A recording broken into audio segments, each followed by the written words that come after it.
The artist for this particular class, Aaron Douglas, a painter, was known as kind of the godfather of the artists, the visual artists for the Harlem Renaissance. He came to it very young and very early in the progression of the movement, and moved to Harlem when he saw an issue of the Crisis, a magazine published by the NAACP. And he quickly hooked up with the other artists that were beginning to come together and focus on Black American history and Black American experiences. This is post-World War I.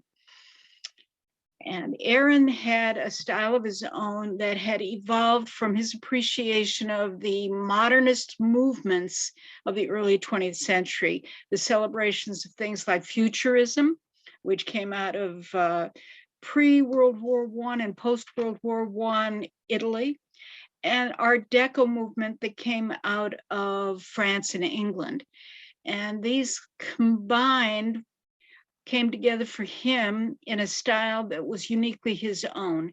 The covers of the magazines you see here, the magazine The Crisis, were all designed by Aaron.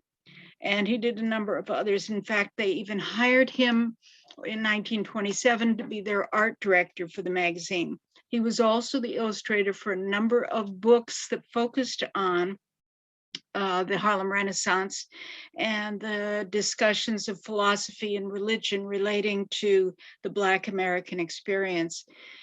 He worked with Langston Hughes and a number of other poets and worked for them on different projects as well. And he was hired by a number of universities and other entities to do wall murals, for which he became very well known. This one is an example of that, called The Song of the Towers. And he wrote in a letter to Langston Hughes that he urged Langston to focus not on white art being Black, but on Black art focusing on the nature of Black Americans' experience over the course of time. And I hope you join me on April 18th and April 22nd, on the 18th for a Zoom class, or if you choose in person at the Schoenbaum Center here in Charleston.